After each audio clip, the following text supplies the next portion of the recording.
Welcome back, everybody. Our next adventure together in art is going to be with watercolor paint.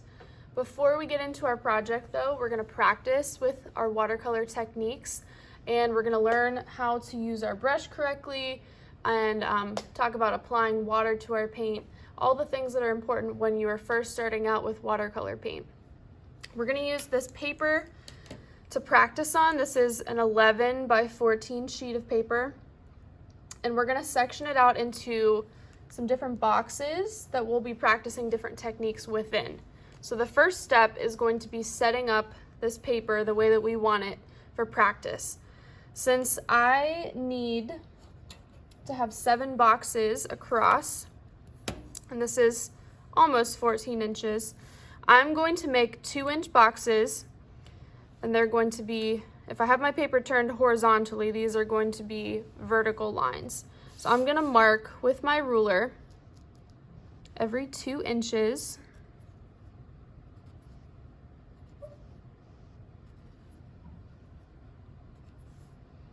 And I'll have my end box a little bit shorter than the rest, but that's okay. So I'm gonna mark on the top as well so that I can just connect the lines and be sure that I have straight lines that are evenly 2 inches the whole way across my paper. So I'll use my ruler to connect the boxes.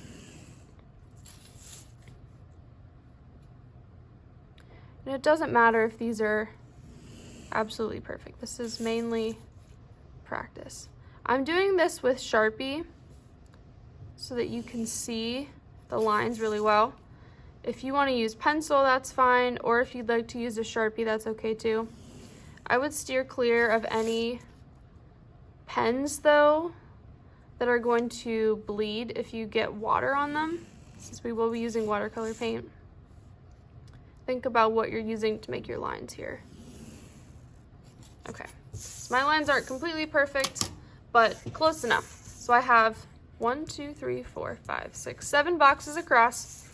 And now this way, I need to have 3 boxes. So since 11 does not even out equally the way that I probably wanted to for 11 here, we're just going to kind of eyeball this and give ourselves 3 equal sections.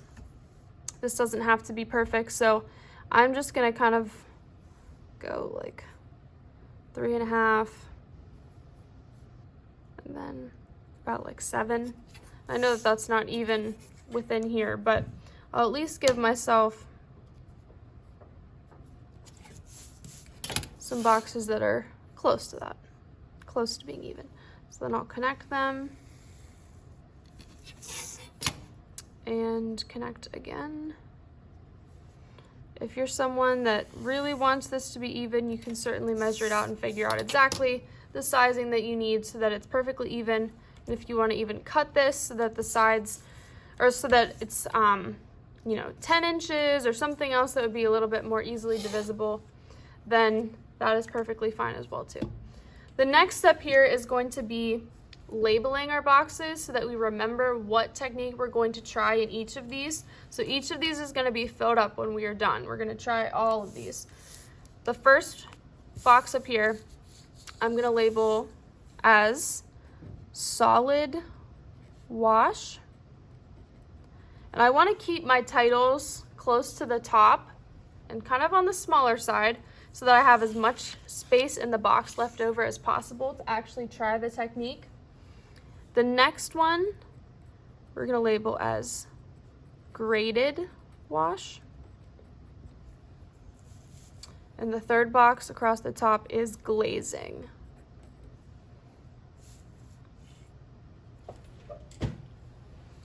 Second row, first box on the left, wet on wet is the title for this one.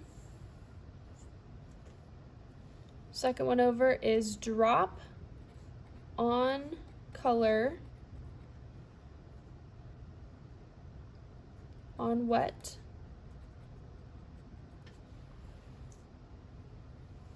And this last one on the right, we will label dry brush.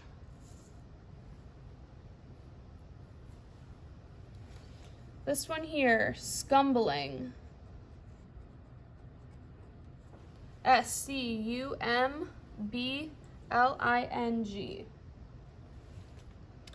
Second box over is negative painting.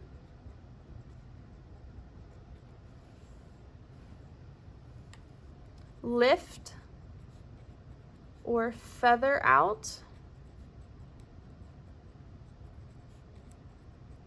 is the third one.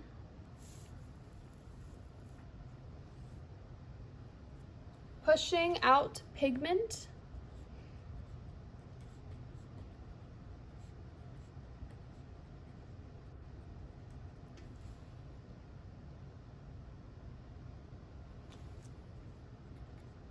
Wipe out. This is going to mean either a brush or a Kleenex.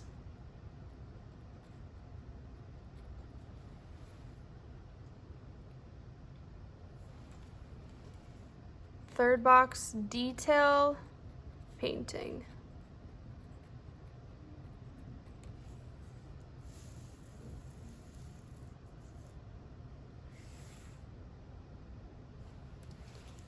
Tape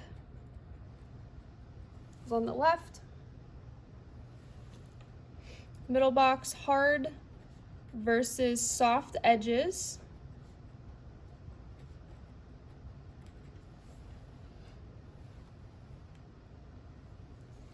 This one is scratching. Wet versus dry.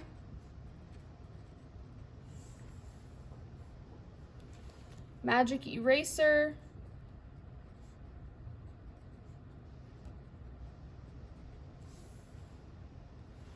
Salt in the middle.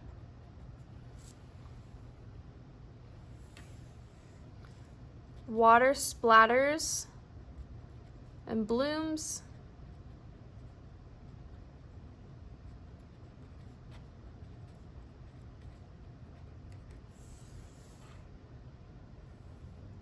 Last row. Sandpaper, this is a D. Watercolor pencil.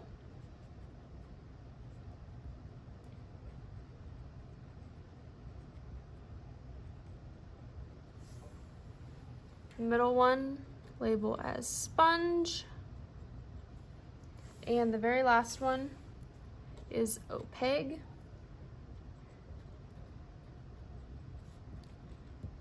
Versus transparent.